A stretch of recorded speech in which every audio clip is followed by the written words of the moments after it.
Hello, good evening, and welcome to the semifinals. Or is this the finals? Either way, we have a best of 3 match coming up in Jets of Time Randomizer. It's between, as you can see, moonblizzard and Xelfer85. They've fought their way to almost the very end here. Semifinals, yes, thank you, Cecil. Because after this, of course, our winner here is going to go on to play the winner of the losers bracket. And that will be coming up later as well. So tonight we have game 1 for you. Thursday night we're going to have game 2. And if necessary, if they tie it up, we're going to go to a game 3 at a to be determined date. I'm here commentating with Silver Neo 82. Welcome. Hello.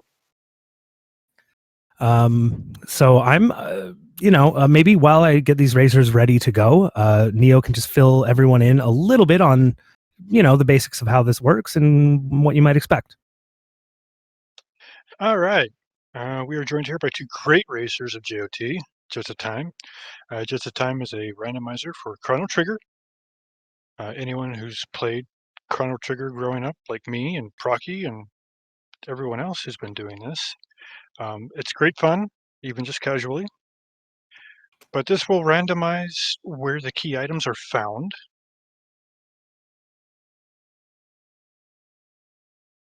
And then that will basically tell these players which route they're going to take. There are several different routes to the end. That's right. If you want to fill them in on what go mode means. Yeah, well, essentially there's 3 different ways to get to the end of this. And, we'll explain just a little bit more as we go, because who knows what they're going to find early on. And that's going to lead the conversation. So I'm going to give these runners the go-ahead to start their race now. And let's enjoy. Let's wish them some good luck.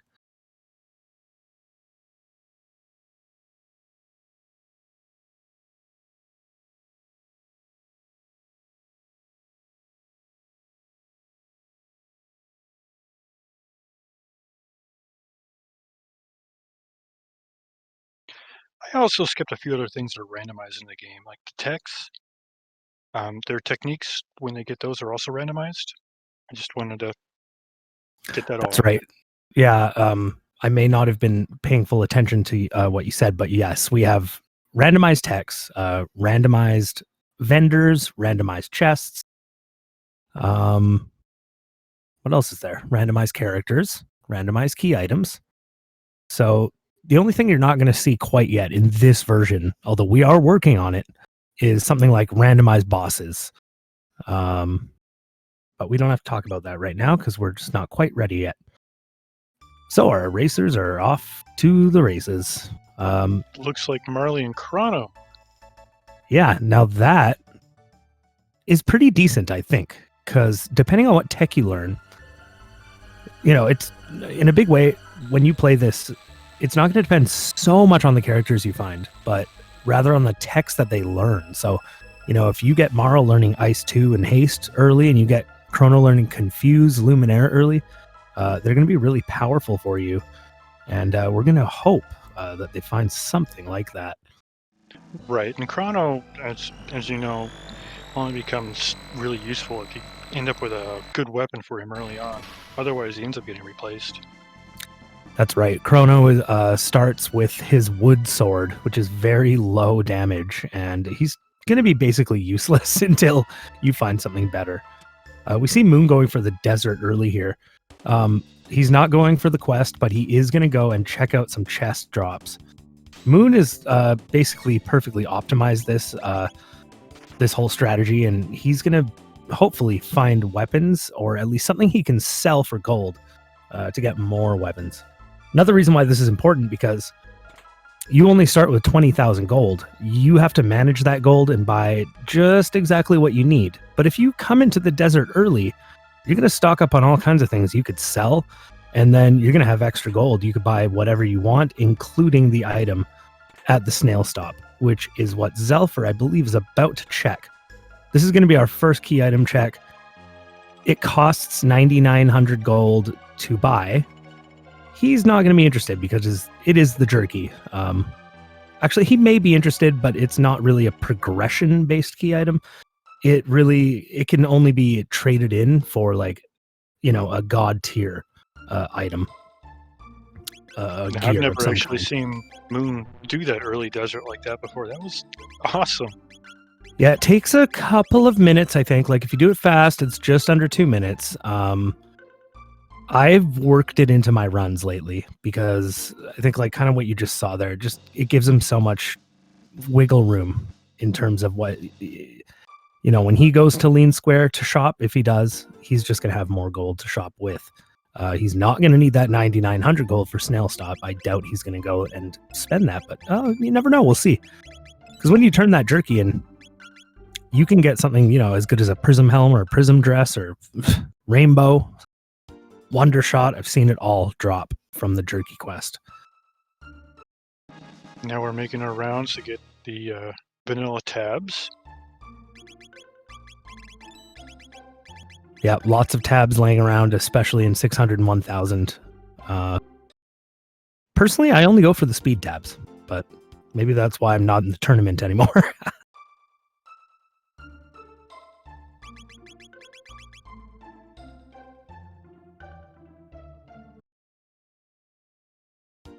So the next check we're going to see here, this is going to be on Zelfer's screen. He's going to go talk to the carpenter and the carpenter's wife. So while he's drinking sake. While he's drinking sake at the bar, he will tell you to just go to his wife's house, even though she's alone, and you're welcome. All right, let's see what we get. She must feel intimidated because she's giving you free things that they own. She's just taking your word for it that, her husband. Yeah, this random stranger with insane hair drop by. Sure, take our things. So, Prism Shard. That is technically an item that can lead to progression, although it's more of a fetch. So, it's good they have Marl. Marl is required. Essentially, the Prism Shard unlocks the King's Trial quest, where you fight Yakr 13. And, that will lead to one more check. And if you have the Moonstone powered up to the Sunstone, you will get 2 checks out of the King's Trial. I'm just not sure we're going to see either of them make that check at this early. They certainly won't check it early, no. But we still have quite a bit more to get into. Zelfer's doing his menuing. That's good. You want to be on pretty much a low battle speed. I like 2. It looks like Zelfer likes 2. 1 is really tough. It goes very fast in battle. It's going to be a little quicker for your overall time, but only if you can manage 1. And you will never want to play on battle speed 1 with Lavos because he'll just slap you into oblivion. So is the market fight not something that the racers do anymore? It's hard to say what Moon will do. I'm not sure what he's... So it's clear that Zelfer won't, I think. He's gonna level up in Guardia. I've seen other runners do this. Well, I've heard arguments against the shot fight. Oh, it looks like Moon is doing the shot fight. So it's a good fight to do it. Depending on what weapons and stuff you have, it shouldn't take long, and you're gonna get 5 levels immediately and learn your first tech. I'd say that considering they're both almost done their early game grind here before they go into Cathedral, Moon might have had the right decision to go to the shot fight. It took less time, and they're going to be in basically the same spot. So, yeah, that took a lot less time than I thought it would with those 2 characters. Yeah, it looks like he upgraded someone's weapon there. I think it was Marl's. She was doing 80 damage. Oh, and that's right. Marl did get ice too, meaning the Cathedral is going to be a bit of a joke. All you have to do is select 1 spell and clear a screen of enemies, which normally takes a long time when you're weak and hitting them with single attacks. Right. As long as he's got the ethers to back it up, it should be an easy route through Cathedral here. Yeah. Even if he doesn't, sometimes I like to just, place a shelter right before the Cathedral. You get fully healed, and worst case scenario, you only have to maybe use Ice 2 twice, which I think you start with just enough MP for that. So you might do this first Naga Ep fight and then pick, there's a 5 enemy fight at the second organ. That's where I like to direct. If I'm having to economize, that's where I'll use my second spell. And I agree with Cecil there. Moon went through Guardia Forest too. That was surprising. Yeah. So Guardia Forest, I mean, you get an okay little amount of XP when you're this early in the game. You know, you're getting 400 or 500 or something per encounter there. So, right. And we got Luca at Cathedral and Zelfer's game. We got the vanilla team off the beginning here. It's awesome. This is a great team. They support each other so well with their dual attacks, and they all have powerful attacks as well. The only problem, we got some heals too. And you've got heals. You've got life too, and life. And the only problem being, of course, that Marl and Luca, they're a little squishy. Right, but in the end, you end up with Anthropode 3 and Aura Whirl, so I can see one of them taking these to the end of the game. Yeah, I agree. I think so. And it really points out Delta Force. Delta Force. Never underestimate the Delta Force.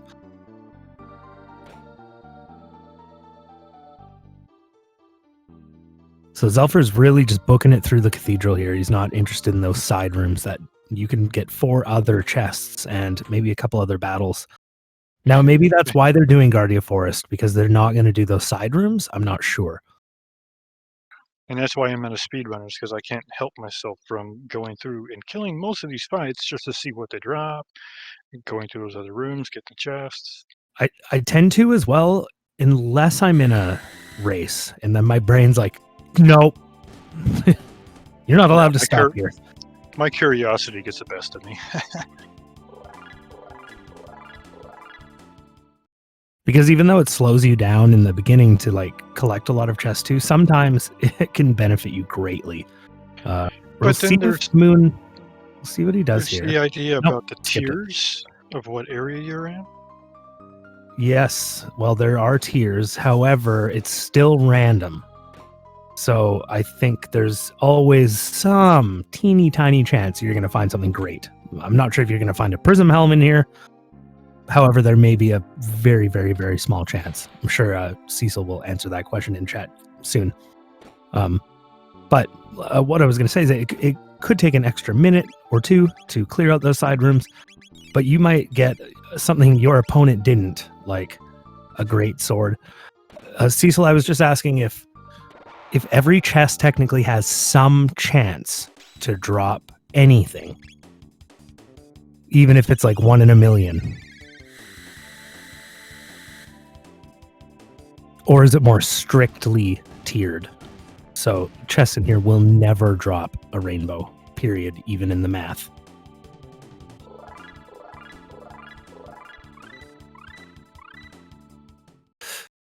Chests can pick from one of 3 tiers. I like that. I really do.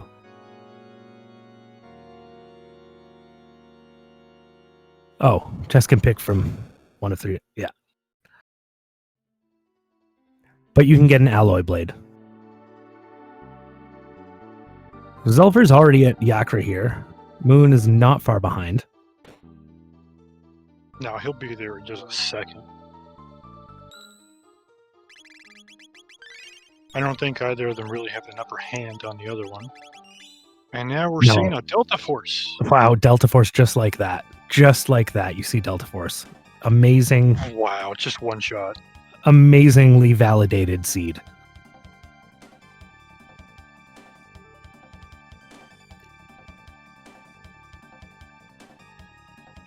So I'm going to try and keep track of just how far behind moonblizzard is. Because that desert check probably cost him about 2 minutes, but he might have already made that up somehow. He is 1 Delta Force behind. He's 1 Delta Force behind.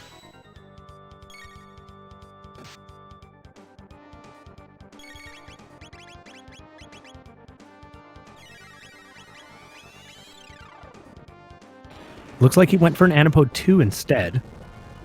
That's interesting. Probably should do enough. He's...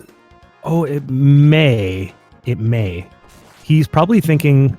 No, they were 83 damage off. Yeah, too bad. He's probably thinking Delta Force might not do enough damage.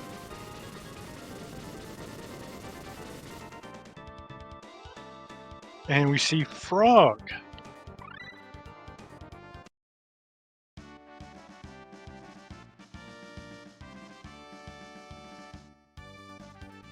Frog, you know, it's complicated with Frog.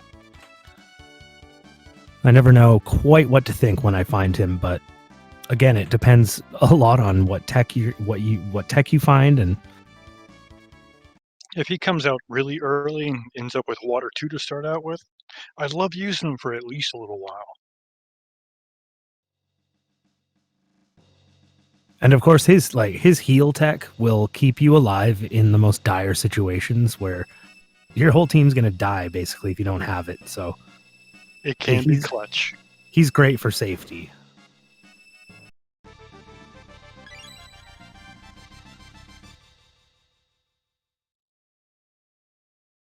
Do you think Zelfer's going to go all the way through?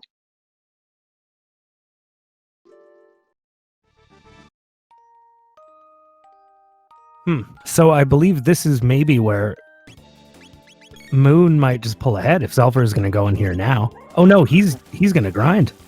He's going to grind. Well, this is just fantastic. Grind because he does not have Robo to complete the check at the moment. He doesn't have Robo, but he has Water 2, it looks like. So he's able to just one-shot these screens of monsters. And he's just going to gain levels like crazy. Although he will, you know, he's going to max out on his tech. So in Jets, on general flag settings, you will learn your first 3 techs, just like you do in the vanilla game, until you visit Specchio. There's there's 3 ways to Specchio, actually. We'll get into that later, but if you don't visit Specchio, you will not learn past your first 3 techs. That's why we're really concerned with finding good first techs here, and it's insane. We have Fire 2, Ice 2, Water 2. Ugh. Are you kidding me? I missed what Moon's seen for Zombor Bridge. I missed that as well. Oh, no, it was the bent sword. Yeah, so the bent sword is something he can come back to if he needs it later.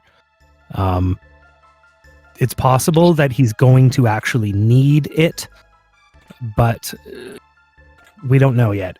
Basically, the bent sword and the bent hilt go together to reforge the mass immune, as you know. You don't need the Dreamstone to do that in Jets, but you will need it to cut open Magic Cave and get to Magus's lair.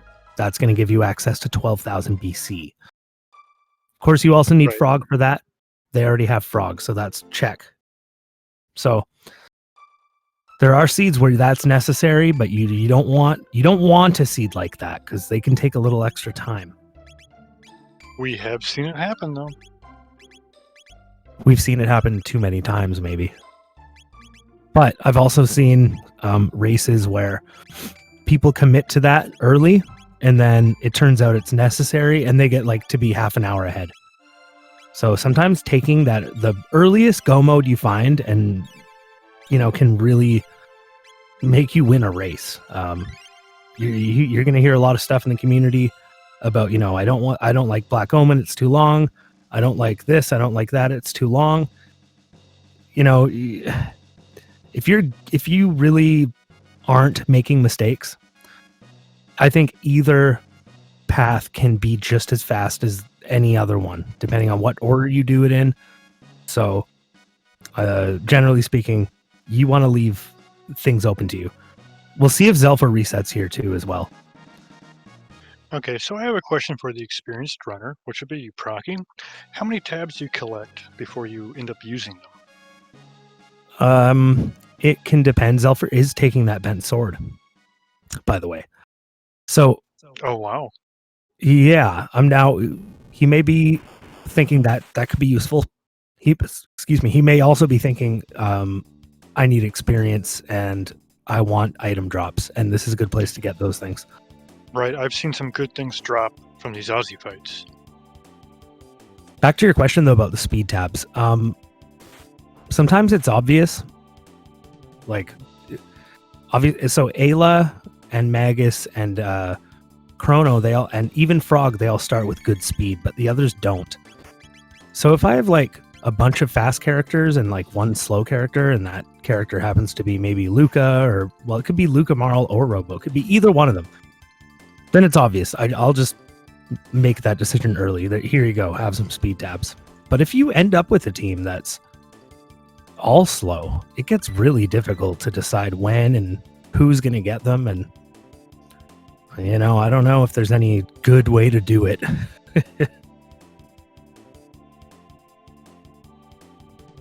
Having said that, Marl can be a very good target for your speed tabs purely because she has haste and she'll be able to use haste on herself first, early in important battles, and then she can haste everyone else really quickly, and it works out really well if you execute it properly.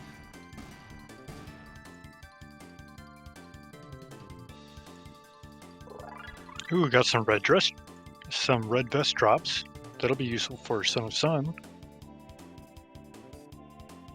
Yeah, having any color of absorb is great early on because you can just deploy them around randomly when you need them, and boy, it makes a world of difference when a monster's healing you instead of hurting you.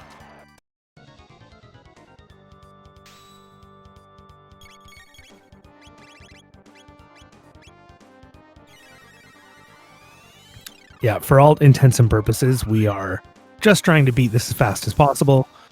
But we have had, you know, little races for fun that did involve doing like a 100% tracker and stuff. So that does happen in the community sometimes, but I don't think we'll ever have a tournament that's based around a 100% seed. So moonblizzard obviously has wiped the floor with Hekran and is moving on to get another check here. He's going to go talk to Tabin. Hopefully he doesn't get the whirlpool glitch. That can happen here.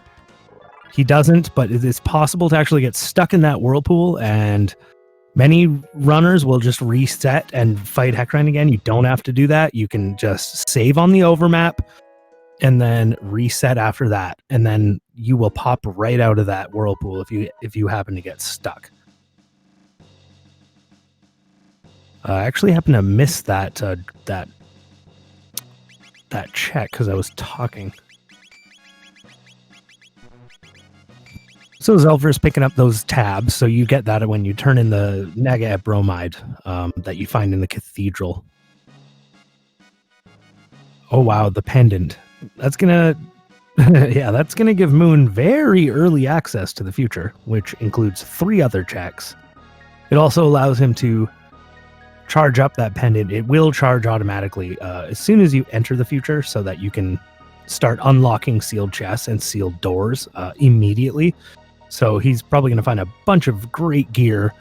This is very early to go in. But he does have Antipode 2. That's just going to kick the Dragon Tank's butt so hard. Probably he's only going to need 2 Antipode 2s. Dragon Tank is going to be dead. And he's just going to be laughing his way to the future. Meanwhile, Zelfer's taking a couple extra... Well, I mean, he's going to be taking a little extra time probably here. There, you get 1 check out of Denadoro. It's a little bit long. I'm not worried about his fight because, again, their tech that they found so far has been really good. You know what? I'm unsure about Fritz. He seems innocent enough, but you never know. Like, what is like? Think about it. The mid ethers he gives you. So if you busted a guy out of jail and then he's like, "Here, man, take this stuff that I got." And you're like, "Whoa, that's really expensive." He's like, "It's cool, man. Just keep it on the down low, though." I mean, you'd probably feel like you were receiving stolen merchandise, and as we all know, it's very incriminating. That he is the mid-ether smuggler. Yeah, and it's like, do you want to hold on to these mid-ethers for me? Well, maybe not, actually, you know? Let's just let the system work this out, because honestly, sometimes when you go through due process, you get the correct answer.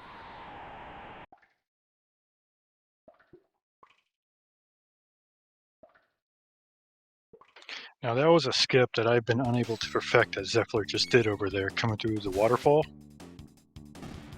He did it in a way that I do not do it, and I don't know how he did it, because that is a hard skip, actually.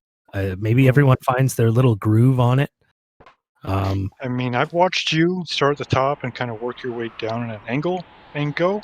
Every time I do that, I keep getting it. Yeah, and I've had I'll have like a month where I can't do it consistently at all. Like, even though I feel like I know how. So it's a bit of a tricky one. You can also skip the dude who's throwing rocks at you there, the outlaw. You just wait until he throws a couple or his first rock and then just run up the ladder. Right. But that just shows the skill of both these runners. They are so good at this. Yep, absolutely. They're nailing everything I would expect them to, because this is just going to end up being a great race.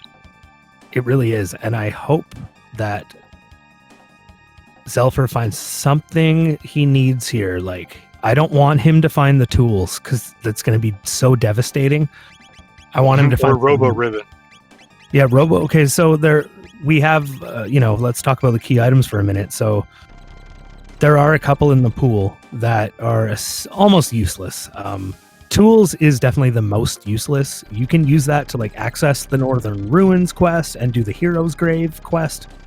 And therefore you can upgrade frog stats, and you can upgrade the Massimine. But you're never gonna do that in a serious race of this game unless you're required to, because it's the category, which we do have categories for. So if you find tools during a serious race like this, it's like, oh god, what a waste of time. The other one, yeah, could be Robo's Ribbon. It's a great item if you're gonna use Robo. But if you don't have him and you never find him, you're like, oh, that was a waste of time. So, and we got some questions in chat here. Like Dr. Marty is asking, how long does one of these seeds typically take? It really depends on your experience with Chrono Trigger itself. I mean, if you played it through a dozen times, you're going to understand where the key items can be found. So it's going to take less than someone who's completely new to the game. But on most first randomizer playthroughs, you're looking at 3 or 4 hours. Yeah, my first one probably took 5 hours or something, and my second one took 4, and my third one took 3.5, and whittled my way down. Right. And my very first one took me 6 hours because they ended up 100%ing the entire thing. Yeah, I probably did the same thing in mine. But when you're at moonblizzard's on a whole different level. These days he rarely has a seed that goes over 2 hours. He's just insanely efficient at just about every seed he plays. So, yeah, it's pretty incredible to watch, because for a long time, most of us chase sub-2s and never get them, or it takes a long, long time to get them. And Moon gets them consistently. So a lot of cutting down your times is being confident in what you know you can do. I agree. If you have a fight where you almost die but you survive, you know you're playing on the perfect edge, right? Yeah, those battles seem to take longer, though. Oh, well, not always. I mean, if you skip having to heal because you know you're gonna live, you can save yourself time. And I think a lot of it too does come down to movement and skipping. I'm not sure how much just optimizing your overall movement technique when you're running around, how much time that's going to save over the entire run, but it could be several minutes. That's something I haven't seen Moon do before. He went in to the Lab 16 and grabbed the first chest and came out. I have seen him start to do this a little more, and it may be that Chrono Sanity is rubbing off on him. because they are quick and they are good. Obviously, he's not going to run all the way through Lab 16, but yeah, you can just go and nick that one little chest really quick, right? Yeah, and it looked like it was a dash ring. Which is amazing. And a red mail. Yeah. So, but he did not do the Xenon Bridge. So if he had, he would have 2 red vests right now and a red mail, and he'd be like, I'm doing Son of Sun right away. But instead, he's going to check for the character here. So we have a character in Protodome. So I'm guessing there's a trick to that first chest in Lab 16 that I wasn't aware of? There's no trick. No, you just go grab it. Okay, pretty high variances. Okay, thanks. Thank you, Cecil. And it looks like we have Ayla in the future here. Ayla is not one of the characters that have any sort of triggered scene or anything, really. But she's very good for her damage output. That's right. And I should mention, because earlier I was talking about learning magic from Specchio and how similar it is to the vanilla game. So similar to the vanilla game, Robo, Ayla, and Magus can't learn magic. Therefore, you don't have to teach the magic for them to learn their 4th, and it's beyond Tex. So if you, for example, if you end up with a team that's Magus, Ayla, Robo, well, you don't have to worry about visiting Specchio probably, and that's going to save you some time. Not the scenario here. Moon's going to want to learn magic at some point, I think. He's probably going to want the gate key. I'll explain why. He got the pendant, which unlocks, obviously, the future. If you find the gate key, it will unlock prehistory. Both of those time periods have a path to Specchio. The gate key offers a path to Specchio that is basically you just walk through a door. The way to Specchio through the future involves completing the factory and killing the R-series robots and all of that.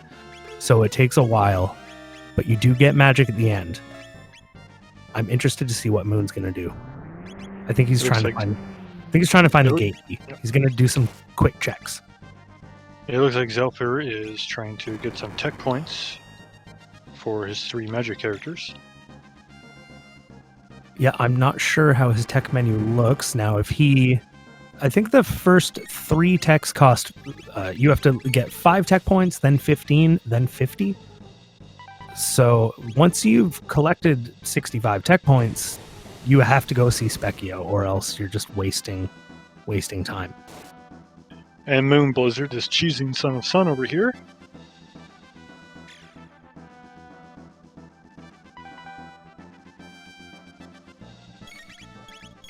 So Zelfer's going to find the pendant very soon. He's probably going to run straight over. Oh, and he got the Dreamstone from the Mass Immune fight. Well, wow. Now that's good. Wow. That's a progression-based key item, as I call them. So the Dreamstone and the Gate Key go together to also give you access to 12,000 BC. You will use the Gate Key to go back to 65 million. And then the Dreamstone will unlock the Tyranno layer. So once you've gone through the Tyranno layer, you've beaten Black Tyranno, it will open a portal to 12,000 BC. However, once you're there, you will still need that ruby knife in order to,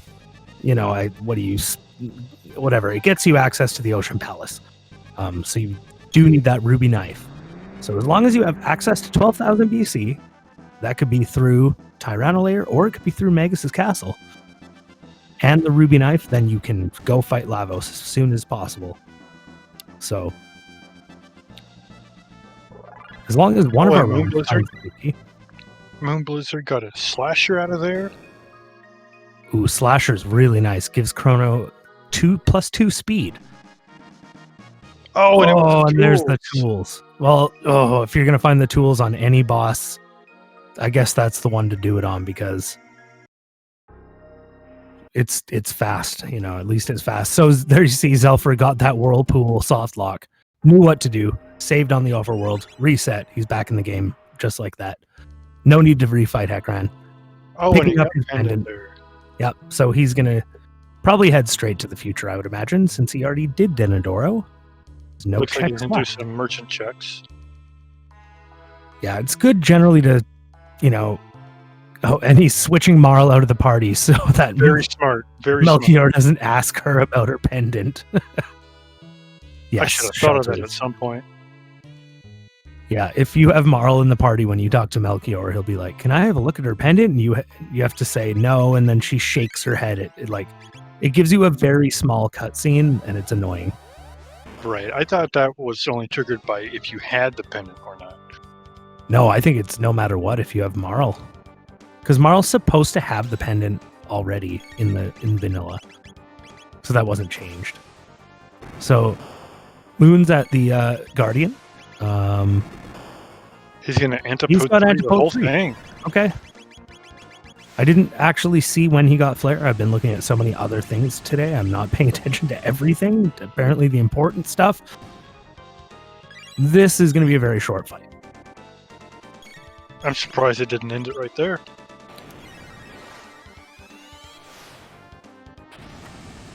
Now this team with Zelfer's Luca, taking Frog? he's taking Frog. I don't know what sword he put on Frog, but he does have water too if he wants to, hurt the, when he gets into a multiple encounter with 2 guards at once, he can use water 2 to kill them both very quickly. This is pretty awesome because I've never seen Frog go into jail before. I've never even done it. So I wonder if Frog will release Fritz.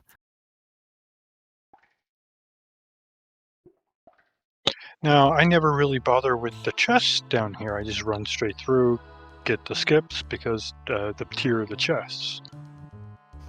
Yeah, I don't pick up chests in the guard tower here. I mean, trying to think, is there one or two? Really early. I don't think there's any that I actually pick up. Like, I'll save Fritz every now and then if Raster Cecil's watching my stream and I know he's watching. I'll save Fritz for him. And then I'll check those 2 chests that are near Fritz. But like in a vanilla speedrun, or at least the ones I used to play, we would actually go around and pick up a few things in here, but I no longer do. Ooh, Frog is a bit of a difficult character to get through those blue shields with, I find. Yeah, I don't know if I could. I've never used him. I've used Ayla and I've used Chrono. I know those 2 to get through all those skips. But every character has a different box based on. So he must have picked up something, Pearl Edge or something, because he's outputting good damage there. Moon's continuing through the Eris Dome, and he's using that charged up pendant to go through these sealed areas. He found a ruby armor and a time hat. That's pretty damn good. It's not the best. It's pretty darn good. He got a magic seal though, and that could be used for Luca or Marl. Actually, oh, was that a magic seal? Oh, nice. Yeah, that increases magic and magic defense. I think by 10 on each stat. Yeah, that's really good. It is good on your healers, yes, as well. Especially Robo. If you nurse Robo's magic, you bump it up a little with tabs and gear. His heal beam actually comes in very, very, very extra handy to what it normally does. And moonblizzard did the stutter to get through there real quick. Thank you, Cecil. +5, not 10. Stupid Brocky. Hey, I made the same mistake.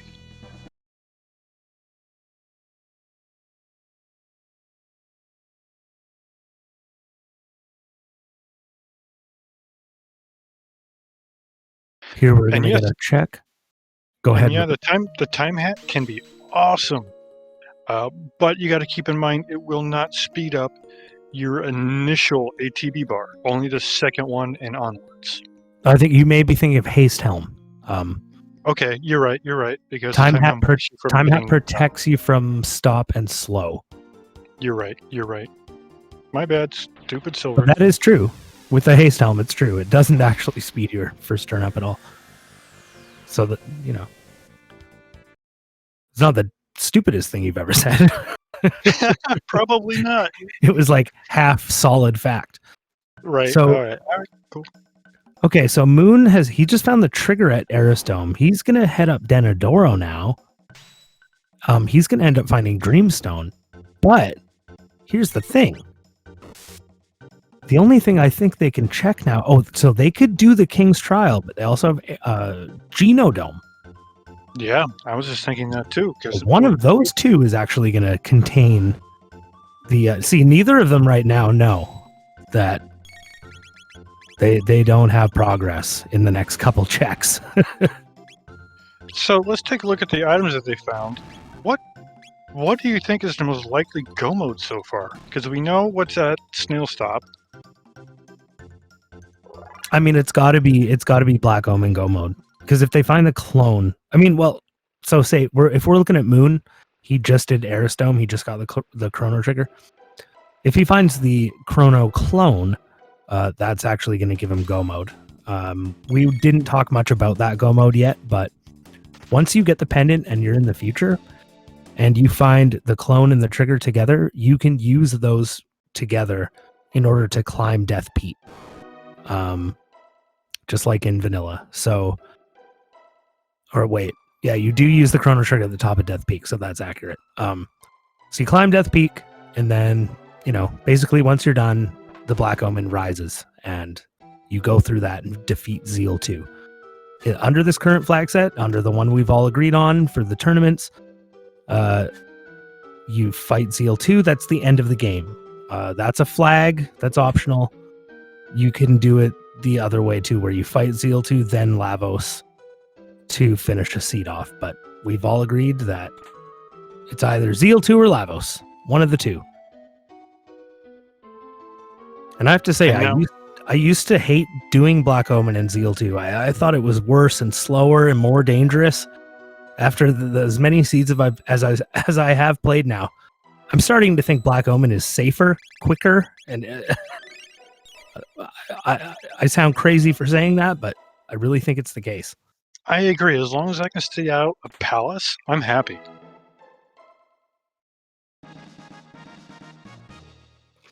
For example, like me and Moonblizzard recently went back and forth once on a quote-unquote world record. I know it's a silly thing to say when you're talking about a randomizer, but we do kind of have these, sort of tongue-in-cheek competition style bragging rights, kind of, when we do get the fastest time ever recorded, we brag about it. So anyways, we went back and forth, and both me and Moon's seeds were Black Omen finishes. So technically it is might be a little salty about that. Technically it is the fastest way.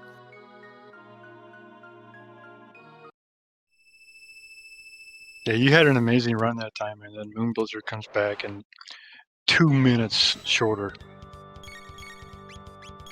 Yep, it didn't take long either. Well, so Taco Hero had a 1 hour 30 for, months. And then Moonblizzard broke it. He got like a 127 or something, or a 126. And then like a week or two later, I got a 124. And then like a week or two later, he got a 122. So honestly, I don't know if it can get lower. He probably broke I don't know. There are so many great players of this. I think it's going to keep going until someone gets that perfect seed. The 1 hour exactly perfect seed. Can never get 59.59, but you can get 1 hour. So Zelfer has collected Ayla, just as we saw Moon do not too long ago, and Moonblizzard is fighting Mass Immune, and he's going to find Dreamstone after this. We already know that. We're going to watch Zelfer probably go through these similar scenarios here. Now, it's going to be interesting. Look for Geno Dome. Nope, Son of Sun. No. Was it not Zelfer who did that in a race once? I think so. Maybe it was SP. Perhaps it was SP Ridley. I may be mistaken. Someone went for Geno Dome, like really early in the race, and it clinched the race for them. It was amazing.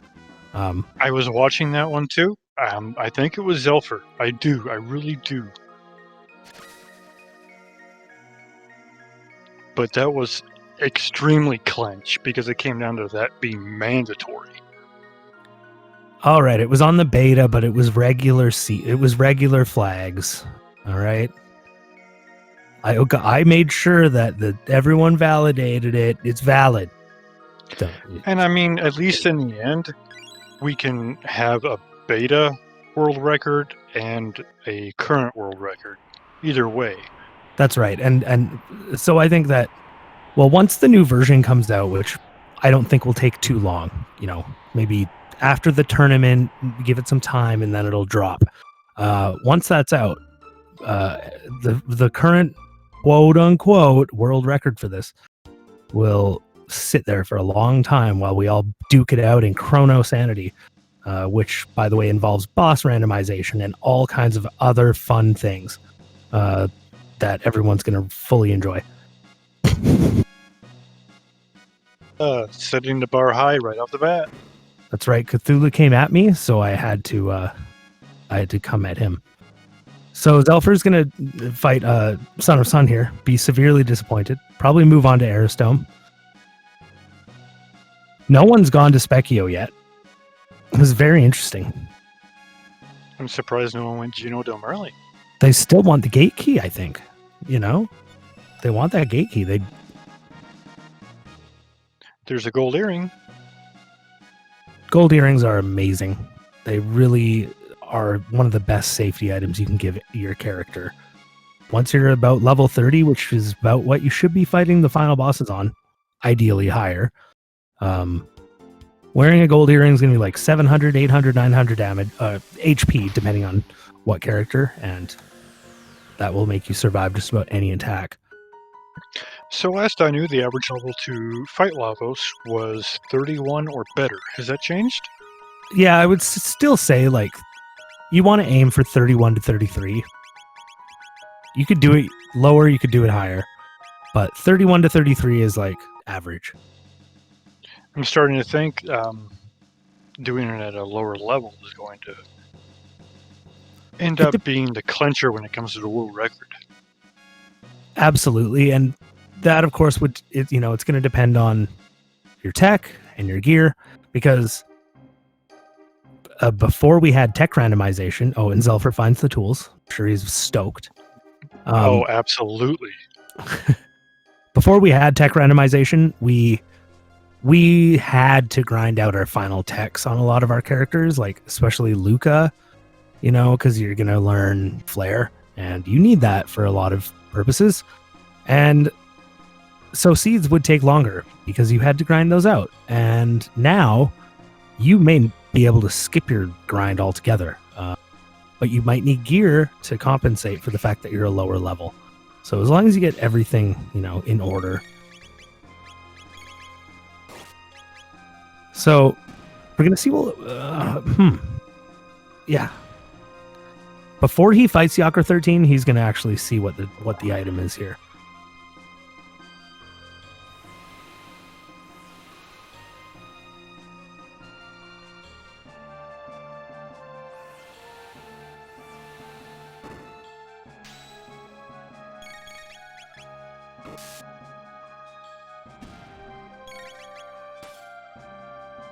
What? Is there some kind of smack talk going down in the chat right now? My goodness.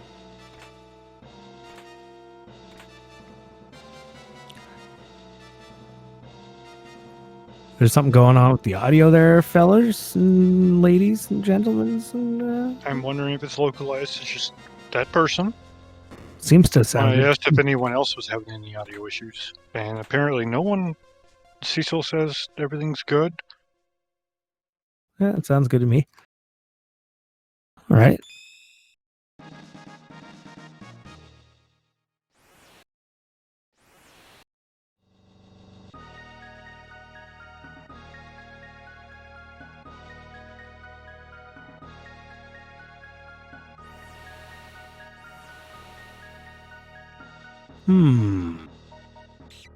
Having audio issues. All I can hear is Brocky. What did you do to Dipwood, so Brocky? sorry. What did I do to who? to Dipwood. I mean, he's apparently just mad at you or something. I think it's the sound of my voice literally gets on his nerves. Like, feels like they're burning his nerves or something.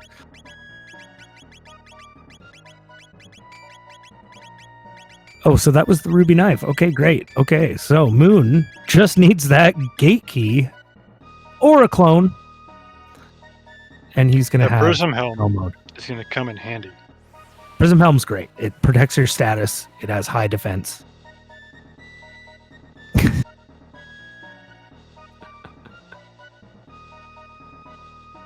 I should be banned for creating drama, I think.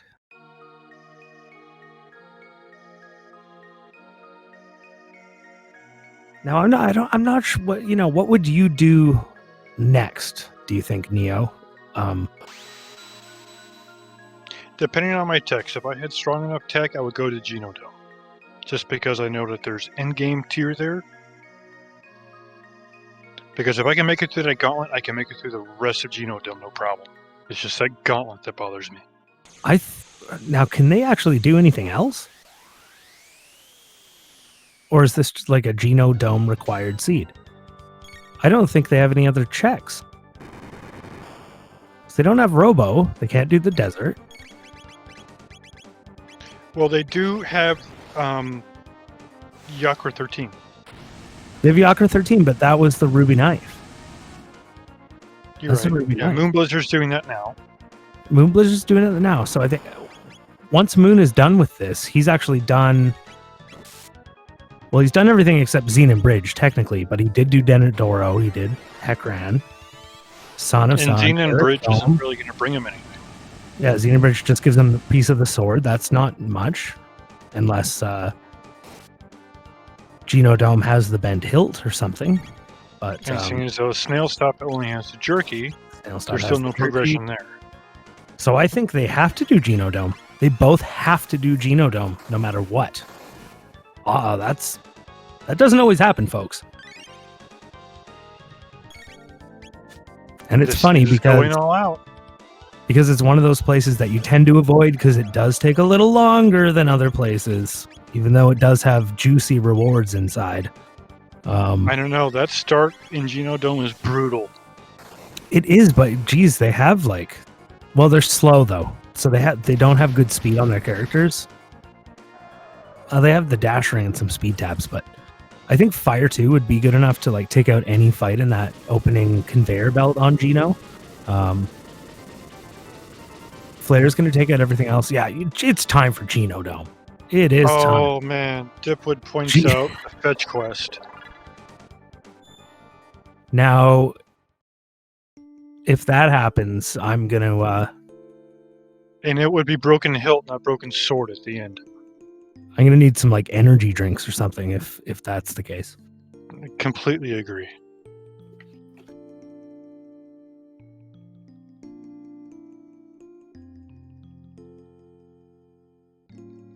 Are we going to get another seed here that has the ultimate fetch quest?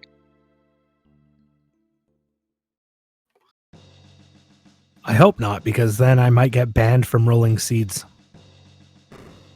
I did warn them when they told you to roll the seed. I looked at them. I told them, I go, do you really want Procky to roll it, or do you want me to do it? And then you were already rolling it. I'm like, okay.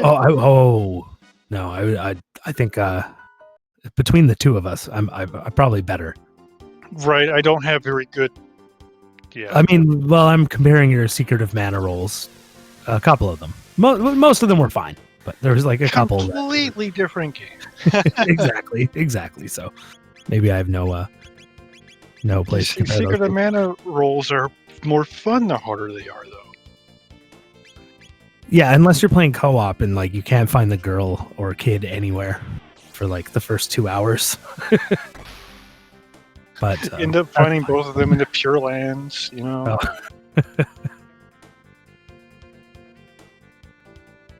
So, yeah, we're just seeing a little bit of shopping here. I guess Moon is probably realizing what he needs to do now and thinking, I hope Zelfer didn't do that already. Luckily for him, Zelfer hasn't. So, On the other hand, Zelfer is probably going to go for that King's Trial quest here. He's still going to have to fight Yakra. Yeah, here we go. I would say Moon is... anything else? I would say at this point, Moon is just solidly ahead by however long it takes Zelfer to do this. Then they're evened right back up, but... Now, Moon hasn't done Xenon Bridge, right? He didn't do Xenon. If he needs to do Xenon, well, yeah, we'll see. That's going to buy Zelfer time. A few minutes. Yeah, I think that's the only thing keeping Moon ahead by a little bit at this point. Yes, it is actually. Yeah. Although I think he did pull ahead in other ways. Actually, I think Moon went and checked what it was and reset, didn't he? He did check what it was. He did reset. But I think like shortly after that, they were still pretty close. They were closer than they are now. Right, but Zelfer went completely through Xenon Bridge. He went completely through Xenon Bridge. He also went to Desert when they were almost evened up. And then while Zelfer was a little bit ahead, he went to Desert to grind. So actually, he looks like he's a little higher level maybe than Moon now, I think. So Moon's at Geno now. He's going to have no problem here. I know. I don't know. Those Proto 2s and Proto 3s have more than 500 hit points, so it's going to take a couple of attacks. Yeah, and the speed might be an issue. He's going to have to... I've said this so many times, it sounds silly, but when you're fighting, especially those laser sentry guards, if you don't have 13 or more speed, you're probably going to eat the first attack. And if they all attack before you can, sometimes you just wipe. It's awful. It happens. You want to get the drop on those lasers. You want to have 13 speed. So if you got to slap a dash ring on, do whatever you want to get that done. But they only have about 400 HP, so they're pretty easy to kill. You need that speed. Completely agree. I've lost games to that. It's so many times now, it's not even funny. Yeah, I did recently. Yep. Oh, and there's that Fire Whirl. I love that attack. Fire Whirl, look at how great it is. Enough said. It was doing over 1,000 damage. It's a full screen, I think, AoE. And he gets a speed belt drop. And a speed belt. So Moon is really pulling ahead here. Anything could happen. Anything could happen. But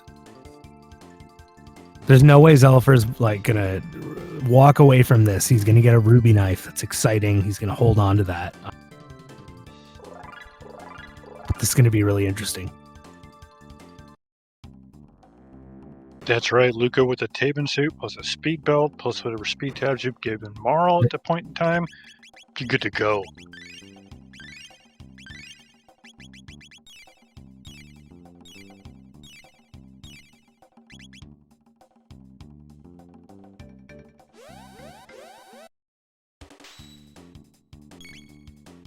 Did that prism dress drop from Zombor? Is that why he has it?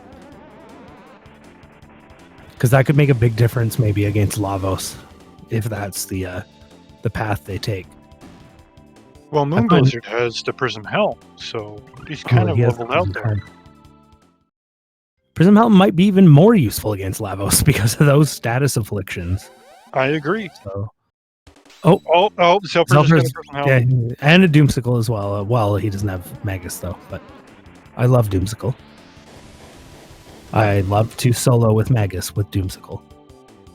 So Zelfer's walking around with the Prism Dress and the Prism Helm. Now Moon's been doing so many skips lately in this game, so consistently. I have to admit, I haven't watched his stream in a little while. I wonder if he's been practicing this skip.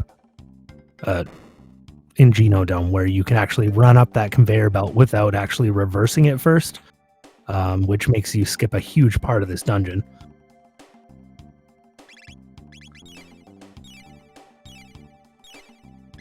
You see, Cecil, that was why I brought up that question at one point. Do you keep gathering the tabs before you finally use them?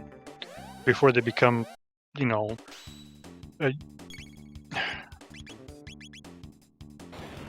So Moon didn't do that sequence quite correctly.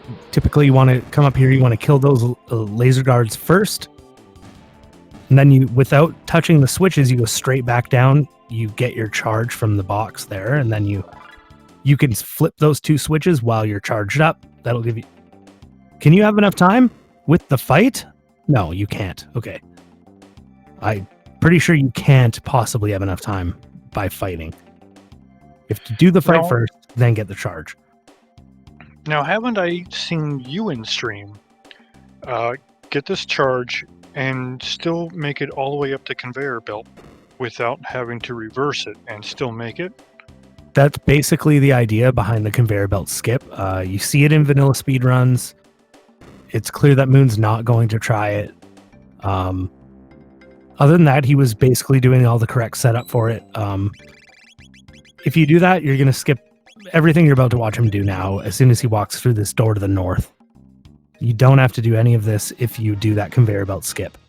So he's going to go through here. He's going to take a fight. He's going to take another fight. He's going to flip a switch. And then he's back on track. So I'm not sure how much time it actually saves you. Probably about a minute. What's very interesting is both players are using the same team. And who wouldn't? I mean, girl power, honestly. And this is such a good team. Well, I don't know. They came across the alloy blade for Chrono, which isn't a bad sword. It's not. I would probably, I would consider using that. Ooh, I'll tell you this, though. They haven't learned magic yet, still. But they have Antipode 2 and 3. Right. So they have Antipode 2 and 3, and they're going to learn triple kick. It's going to give them blaze kick. That's a pretty good setup. Has learned Cyclone. They end up with Aura Whirl, which is your party heal. Oh, that's true. That is true. I didn't get a look at his tech. Does he have Cyclone? I don't know. Oh, okay. I didn't get a look at it either. I didn't get a look at Chrono's techs, but they probably have. So this is the part I mean. He's flipping the switch to reverse the conveyor belt, and you don't have to do that, but it does take practice for that skip to work. Looks like we are having slight lag with Moon's feed, but should resolve itself pretty quick here. Okay, I thought it was just me. All right, I've seen him skip there for a second. No, and it looks like he's still like on track. Like, it could be a issue on SpeedGaming's end, maybe. I don't know. But either way, Zelfer is finally getting out of that Yakra 13. So at the end, if you go up against Lavos, do you think you can take that fight without a party heal? You know what? If I didn't have a party heal going into Lavos, I would definitely try to go find like a bunch of lapises, right? Or better yet, mega elixirs. But like, if I didn't have party heals, I'd want a big pile of lapises, period. Very true, because that middle guy, Lavos, does incredible party damage. I would also be very nervous about using Marl if she doesn't have haste, and I don't think she does. I'm not sure what she has, but I don't think haste is one of them. I haven't seen either person use it yet, so they haven't looked at their tech that's much. pretty right.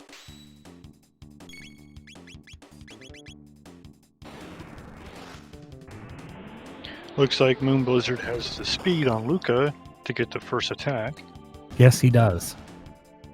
Yes, he does. And he's going to be going up against Mother Brain here soon. So here's something. Hey, Procky, if you want to give some info to Aurorius there on their question there in chat.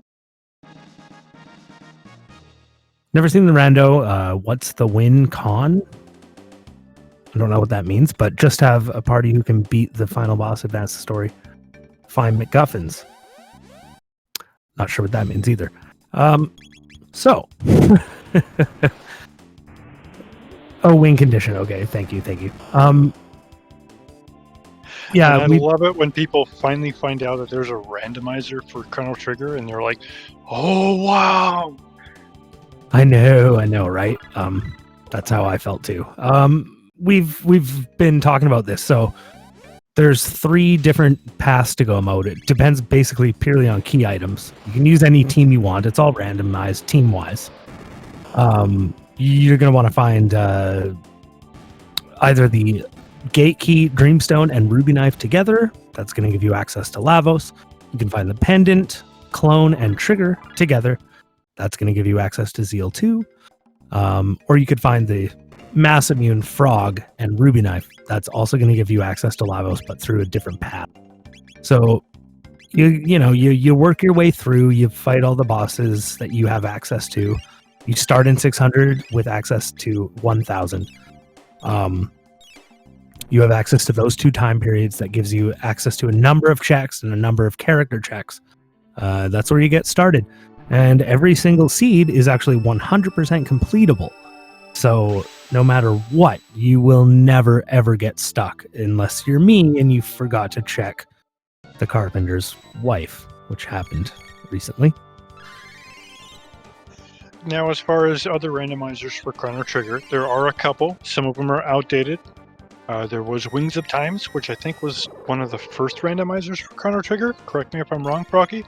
I'm not sure, like, if Eternal Nightmare came before. I'm not sure, but Wings of Time was the first open world style for this, and I believe the same developer worked on it. It's kind of a, it's the precursor to Jets of Time. Right, and Eternal Nightmare is more of a randomized linear version of Chrono Trigger, to where your chests are randomized, but not the key items. You'll still find them where they're supposed to be. That's right, and in some ways, Eternal Nightmare is a little more randomized because you will have things like character stat randomization, which you don't get in Jets. So, you might have a seed where Chrono has a power of 1 but a speed of 16, and you're I just did a seed like that. I don't know what to do with this. It was one of Abyssinum's first projects. Interesting. It's a lot of fun. But it's certainly nowhere near the same experience as this, because you still have to play through the game like a vanilla storyline. It's still maybe a little faster than a true vanilla, depending on what you find. But it's this a little faster just because you'll come across weapons earlier. That's true. Oh, it looks like he found the hero medal. So, he's gonna do Moon's gonna take the jerky here. He's gonna turn it in after all. So depending on what you get out of this, it'll be interesting to find out. Yeah, because if you get something like the frog check, if you get something like a rainbow or a prism dress, it's definitely worth paying 9,900 gold for. Oh, very much. It's a screaming deal. He's it's actually struggling through here. Barely scraped by that fight. That's very odd to see for moonblizzard. And we have Robo at Frog.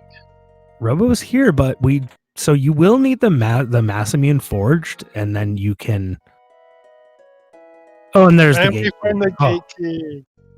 I was actually interested to see if we would find the hilt right there. If that was the hilt, I would have been like, "Oh my goodness!" At least you get to check the desert. But that's okay. So he has go mode. He also has quick access to Specchio, so I'll bet he takes that. I'll bet he learns magic here. A little last minute, but it's going to come in really handy during his final grind in Ocean Palace. And we'll see a little more of that, or we'll talk about it a little more when we get closer to it.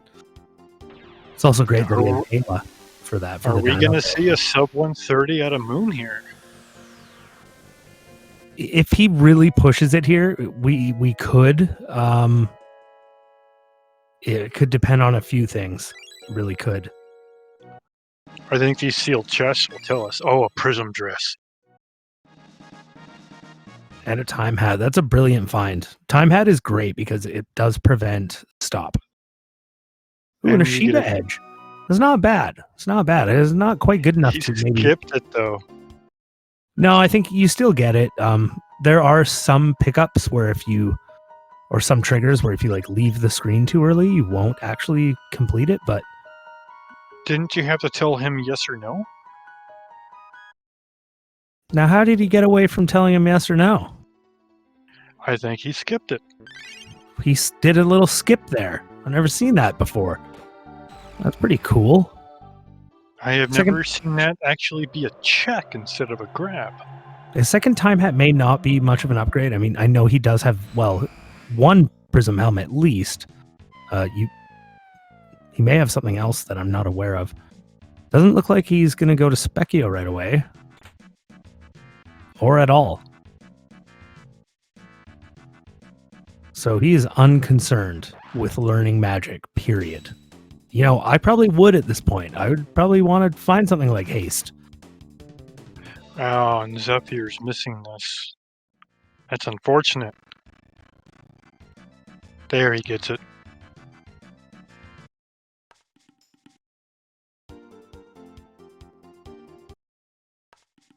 He does have haste. Thank you. Thank you. They've been looking at their tech menu so rarely, and I think the reason is because they know they're not. They know what they have, and they're not going to learn anymore. So there's no reason to revisit those menus for us commentators to see what they have. So do you think neither of them are going to go learn magic? I don't know what Zelfer might do. I hope he gets old Billy the robot through the wall there, though, because that was a little sloppy. He's doing the right thing. You want to like hang the robot up and then run around, go get that speed tab. Oh, he did it good. That's fine. It looks sloppy to me, but he's right where he should be. So if you leave him behind up on the conveyor belt and do the right sequence of movements, you go grab that speed tab, and then he'll be waiting for you in that room right there. It's quite a big time save, and you get a speed tab.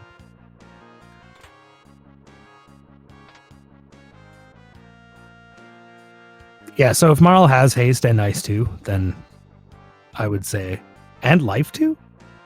What else does she have? Ice.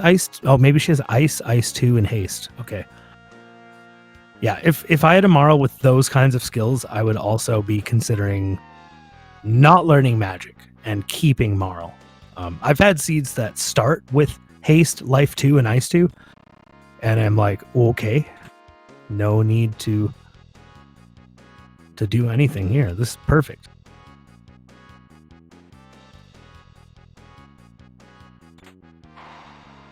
So Moon's just blasting his way through Tyranno here. He knows every skip in Tyranno. He even knows how to get through this door. I thought he was consistent at that. I was wrong. And I learned that skip from him too. He has a slightly different technique on completing that skip than I've seen like some of the vanilla speedrunners do. I'm not consistent at all in that, but I think I have a solid idea how it works, and I might try and implement my own technique there, because I think it has to do with grouping.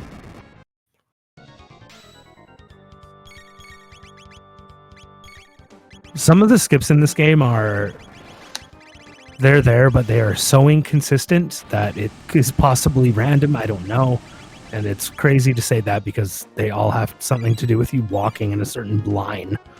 So, well, it also has to do with which character you're using, because as I said before, there's pixels associated with it, and each character has a different amount of pixels.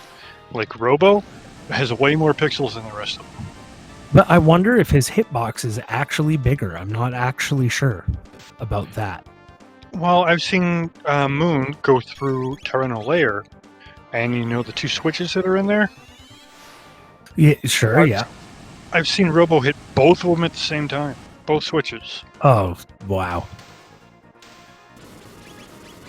Basically everyone has the same hitbox? That's not a good enough answer. It sounds like people have different hitboxes when you say that. But that's okay. You know, to be honest, in the vanilla speedrun, well, it's the 100. I believe it's the 100% speedrun where you use Robo to actually complete that Geno dome skip. I have trouble enough with other characters, so even though I'd have no proof that Robo is like slower or fatter, I would not choose Robo to try and complete anything precise. It was that room that Moon just went through. With the two Oh, and Moon forgot to hit the switch to open the door. I've done this. It's embarrassing. That's all he has to do is hit that switch. He probably picked that chest and forgot to hit the switch. He's not going to save. I can't believe he's not going to save. He is so confident in himself that he is not going to freaking save. Oh my goodness. Oh, and Zelfer hits. Good. He got Mother Brain in berserk mode. He got her in 2 hits there, it looked like, but she went berserk, but it was okay. Good fight. That is a good fight. And he ends up with the hero medal. I would still never do that. It would make me so nervous, but it's, I guess, technically possible. Right. I get nervous if I go in there without provoke or hypno wave. Oh, totally. Me too. You want to have something because those screens around Mother Brain are susceptible to status effects like lock or well, you're not going to use lock on them, but sorry, I meant stop. So you can stop them, you can confuse them, you do want to sleep them, something like that, and they're going to stop healing Mother Brain. They're going to be out of your way. So we're at the big fight with Moonblizzard here with the Tyranno. You think we're going to see what his big move's going to be? So he's immediately going for an Antipode 3. That probably going to knock us all out in 1 hit. It does. She only has 2,000 hit points. Now, Ayla has very high HP here. I'm surprised he would... It looks like he's going with an earring on Ayla. Yeah, it's got to be the muscle ring, maybe? I wonder what he is gonna use haste. That's definitely what you want to do here. You have a short amount of time here to sort of buff your team. If you have barriers, throw them up. Blaze, you have to wait for him to... Oh, he is counting down now. Okay, good. So if you have Tailspin, you can actually attack Black Tyranno here before he counts down. It seemed like he started counting down very quickly there. Right? I think Moon timed that just perfectly. It just goes to add to how experienced these players are. Right, he's done it enough times. It just he has muscle memory for these fights now. Oh, and Zelfer tried to get the skip right there. So I think that Black Tyranno actually his hit points are randomized. You're going to find them to be anywhere between like 8,000 and 12,000. It's purely random. Yeah, you never know what he's going to have. And so he's now done 8,000 damage to him. He's not dead yet. We're now down to 2 more turns.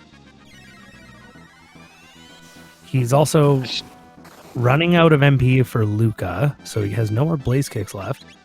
This is about the time I barrier everybody. Maybe it's 8,000 to 13,000, but I've had both. I've had hard Black Tyrannos, I've had easy Black Tyrannos. Oh, and he does it! Yeah, this is kind of a middle of the, bracket there, but he of course, no problem with that, just because he's outputting so much damage with that Blaze Kick. It's amazing. Love Blaze Kick.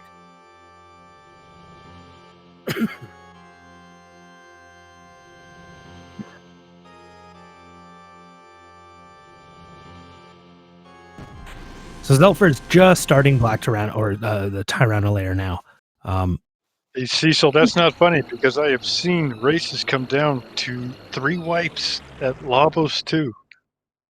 I've heard of that. There's some kind of a story of legend. I don't know anything about it, but I've heard about it existing. Was an absolute legendary race. So I was actually just going to kind of get into that, because even though Zelfer, he looks behind, Moon could technically have trouble with Lavos. If you fall behind on Lavos for even a second, not only are you losing time, but it gets incredibly risky. You got to stay on your toes with Lavos. He'll steamroll you, and while I'd like to see a close race here, it's hard to say that Moon's actually going to have trouble. He's such a good player. He knows exactly what he needs to do to have success. So It only takes 1/2 second to miss a proper cycle on Lavos 2, and then you wipe. Even the most experienced player can miss that That's one true. cycle. And they're both playing the same team here, and two of their characters are very squishy. So it'll be interesting to see their gear setups, what they choose. They're going to want to buff them in different ways, maybe with earrings. I don't know what they're going to do. That's the thing, though. They're only squishy to physical damage, and Lavos does a lot of magic damage. That's true. However, most of Lavos's physical attacks could one-shot them. Oh, very, very, very true.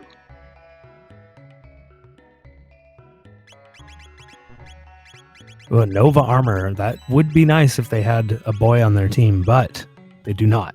Nova armor actually offers status protection to any male character that may be on your team.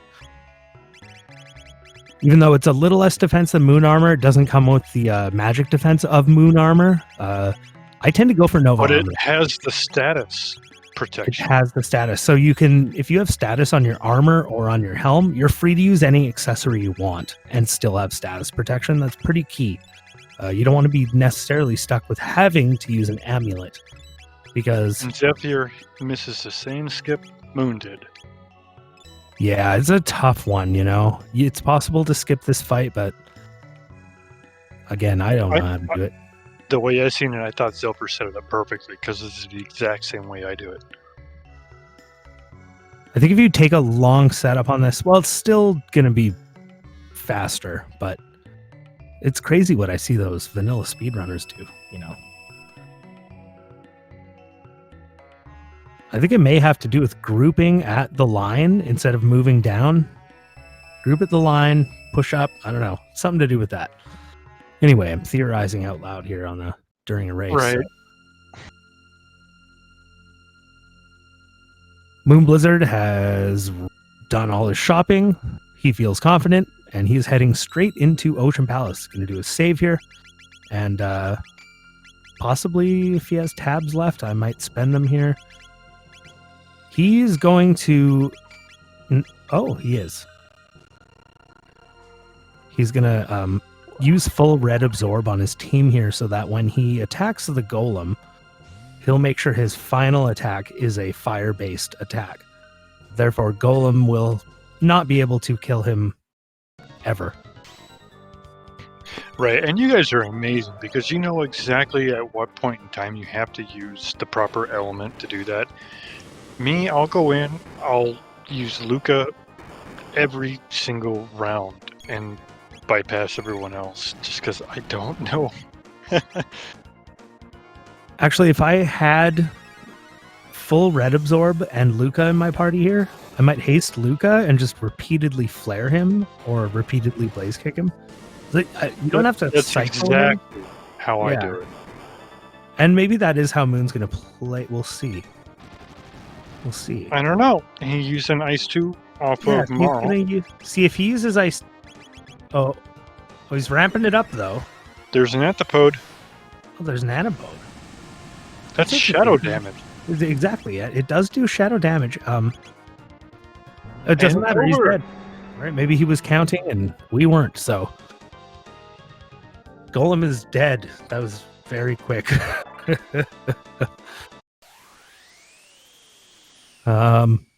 What is Cthulhu talking about losing both races here? Every time I talk to Cthulhu, he's always challenging someone to something. He said something about a challenge a little bit earlier. I think we're going to have to, before we officially endorse any challenges, we're going to have to wait for our semi-finalists to, at least complete their first race here, because even if Zelfer comes up short on this race, they still have possibly 2 more games to determine the winner here. So I'm really excited about this one. I've never seen a best of 3 speedrun race before. I've only seen it in Super Metroid, so this is actually really awesome. Maybe I have, but Certainly not in Jets. No, this is the first time in Jets that I've seen this happen.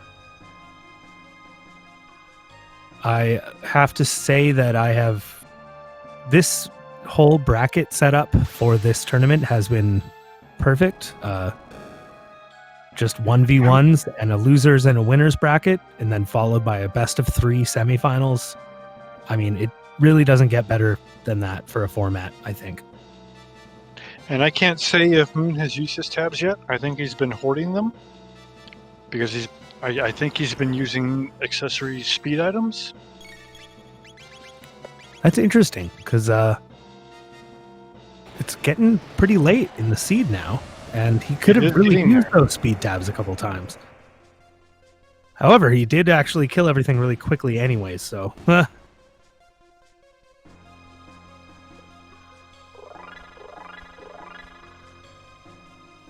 Have you seen what... Okay, 29. That's Moon's level right now. I think he's going to be confident in his level at this point. It seems like it. He knows that he's going to get a lot of experience moving forward here, too. Like, you do get a lot from the elevator and a lot from the Golem twins. Obviously, since he didn't learn magic, he's not concerned with tech points. So if he was concerned with level, he would have stayed back there at that last fight. Absolutely. I didn't see if he has Dino Tail. I'm assuming he does. Dino Tail is going to get into the elevator. He just got my favorite Ayla tech, which is Charm. Yeah, Charm is great. It's also randomized, for anyone listening. Right. And he's seen me use that in my runs, and he's like, you know what? You've gotten some pretty awesome stuff out of Charm. So he's been talking about incorporating that when he can. Yeah, I find especially in seeds where maybe you're just gear starved or whatever, what have you, but Charm can really come in handy. Hard mode seeds and stuff like that. What did you say, Chrono Sanity? Yes, or Tab Sanity. Oh, especially Tab Sanity. Oh, yes, man. We do have a flag set in the upcoming version. Just wait for it. Every chest you open has a tab in it. Spoilers. Also, hype promo. So every chest you open will have a tab in it if you select that flag. Well, anybody who's running Jets of Time knows that I like to do Tab Sanity here and there. And the only way I get items is using Charm. That's a perfect strategy, actually. I don't think I use that on my Tab Sanity runs. Also, it's been a while, and maybe it's time again. About time for me to use some final points, huh? It's responsible testing purposes only, not for fun. So here we go. moonblizzard is going to try Dino Tail. I don't think he's going to actually do it here. Not enough. Oh, no, it is enough. Oh, my goodness. Oh, wow. I thought that was not enough. I thought it was 250. Not 250. So he is good to go for the elevator. The reason that we talk so much about Dino Tail in the elevator is because it helps you with these first two. There's 3 fights on the elevator. The first 2, it does help you a lot. It's going to wipe the screen. Well, hopefully. He could have lower health on Ayla here. It's just so risky, though. But it's the 3rd fight where you get the 6 Flyclopses, or scouts, and they... they all have different elements, and they will die from physical damage, but if you hit them with the wrong element, they'll counterattack. So that 3rd fight is the whole reason I try to avoid Palace, though. Pretty much. If you have Dino Tail or you have Frog Squash... Oh, look at that. Zelfer found a Nova armor at a vendor. That's incredible, except I guess it's not useful. Unless Chrono makes a surprise appearance at the end here, we'll see. But I kind of doubt it because probably doesn't have the right tech. But again, I didn't see exactly what he has. Right now, he's back in the ages that Moon hasn't gone to even yet. So right here, this is where Dino Tail is the king of all attacks for the worst fight in the actual game. That is, I have died so many times right there on the elevator. You can also use something like Falcon Hit as well. Falcon Hit, Dino Tail, Frog Squash. I think those are your three main AoE physicals. You may be able to use something like Max Cyclone. I'm not sure if that works. I've never tested it. I don't know. Max Cyclone has that you have to be so close to them to do it. You'd have to have Robo like in the middle. I've seen it have incredible range, but I'm not Black sure. Hole will work on them, but it's random on if it will or not. A Piezo Dance also cleans up the eyes. That's cool. I didn't know that. Oh, that's a Cool. thought I haven't had before. I don't think I've ever used Piezo Dance in my almost 350 seeds of Jets. So Moon I got. used it for the first time in my last seed, just for funsies. I'd love to. Okay, I know what I'm doing next time. So I was gonna say Moon got 2 for 2 on those scout skips. That's awesome. That's not easy It doesn't to do. do a lot of damage. It won't do a lot of damage, but it will stop or chaos everything. The Piezo Dance? Would it do enough damage to kill the scouts, or would it just confuse them or whatever? Or what does it do? I Stop want it? to say no. I want to say it will not do enough physical damage. Works because it's non-elemental. I guess for you could also use Grand Dream on them. I bet if you had to. Okay, if Cecil says it'll do enough damage, I will believe him. He's definitely tested it. I trust him. I agree. It probably comes from experience. There's reason to trust Cecil when you're talking about the mechanics of this randomizer. Of course, he is the developer. Exactly. And a very humble one at that. It's a very active part of our community and super helpful, fun to play with, all around awesome dude. And All right, Cecil, you're very right, but is it wrong? it's like using a nuclear weapon to kill flies.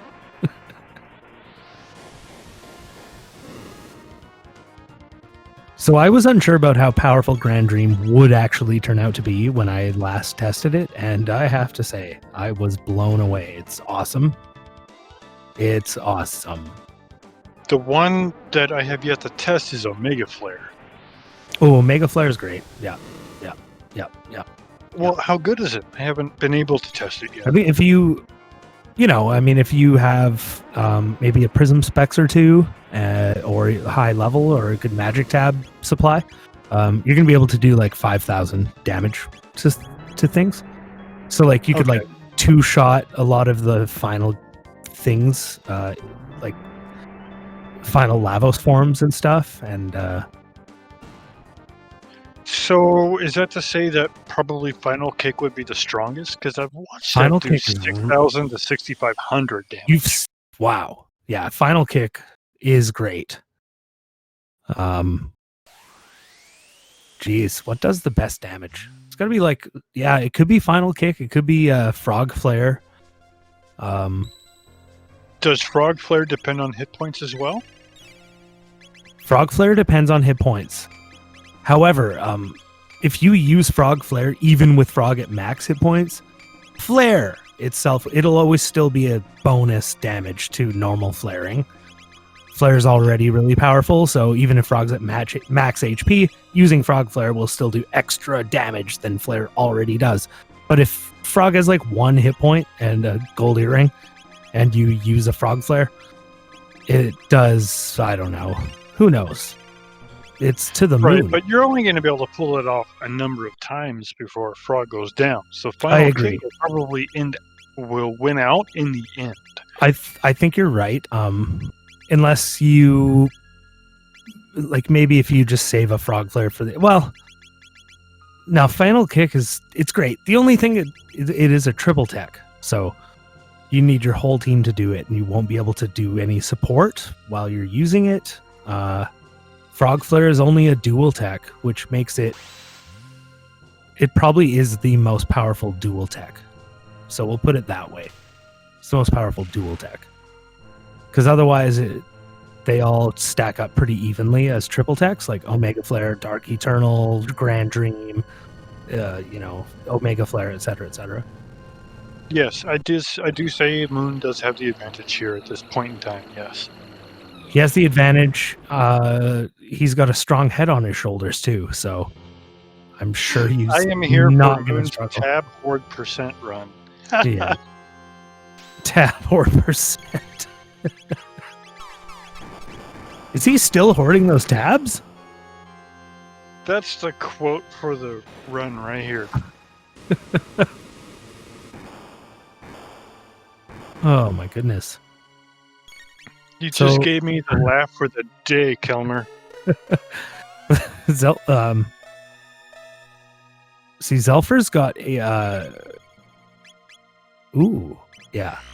He's rocking a much harder stance with Dino Tail here. He's using the same strategy, but he's got Ayla at a much lower HP. So we're gonna see the difference in damage he does here. Everybody is afraid of the Lavos slaps, especially Procky. He even has an emote for it. I've never been slapped by Lavos in my life. Oh, really? No, he's good to me. He treats me good. Yeah, so Zelfer is gonna slap Elevator here. I feel like he's catching up. He's gonna get close really soon. He's not using a Dino Tail approach. He didn't use Dino Tail? Pretty sure he did. Oh, okay. I'm bad. I'm sorry. However, that was my wrong. However, he did not heal his MP to the correct MP. Oh, he's going to do it now. Okay, that's a pretty good strategy.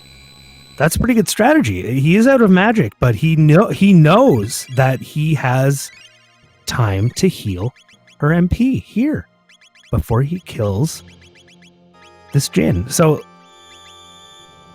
Or the bar guest. But that's really interesting. I never thought of that. He must have done that on purpose. I always make sure before the elevator I have at least 45 MP, unless I'm wearing a stud, because each Dino Tail is 15 MP. So you need 45 to Can get you through the explain elevator. what Cecil is saying to me? I don't understand. Letting Lavos destroy Zeal? So if you die during this shell fight, Lavos will go nuclear and he'll make he makes Zeal fall into the ocean. It's part of the vanilla storyline. You're actually able to, right after that, go back into the fight using the Epoch, for example. So you'll wake up in Earthbound Village. You probably remember that from late game in vanilla, where the new is down on the land in the village, and that's where the new shop ends up. So if you let the shell kill you, you can still actually keep playing. It's not a game over at all. I've never done that in a strategic way, but it is possible. You let him kill you, and then you use the Epoch to fly into the shell after. Then you can start that Lavos 2 fight. So now Moon is going into the Lavos Gauntlet here. Here goes sweaty edge of your seat gameplay. He looks like he's rocking those gold earrings. He knows those gold earrings are going to make all the difference, and I have to agree. It's not as needed on Ayla because she already has high HP, so he put a silver stud on her. That's going to really come in handy because I'm sure he's going to be rocking some blaze kick, some triple kick. It's going to cut his MP usage in half from 20 to 10. That's a game changer if you don't have to use a turn to heal your MP. Do they have a triple tech? do they have a triple tech? They do have. I think this is the team that does Piezo Dance, right? Okay, yeah, that would be with the White Rock too, wouldn't it? And I think it's the White Rock. Yes. Right? White Rock is Piezo Dance, Silver Rock is Spin Kick or whatever. Okay, so when Luca went down right there on Moon, is that going to affect the rest of his cycles here? Or did he account for that and know someone was going to go down? He probably wasn't counting on it, but he was probably ready for the, if that happens. And sometimes that does happen. He's doing a good job here. See, you can, like I said, they're squishy. Well, it's good that he hit Marl. You can see how squishy Luca is. Now, earlier we talked about how you don't have a party heal here. You don't have party AoE healing from your tech. And I said, well, I'd probably just buy a pile of lapises. That's exactly what Moon has done. Now, lapis... You gave him spoilers. It only heals for 200 each. So it's like giving everyone a mid-tonic at once.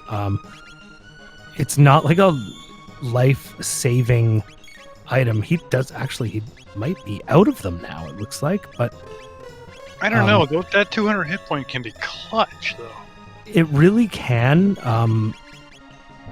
But if you don't have party heal, Marl too, so that's going to be able to haste everybody else. The haste.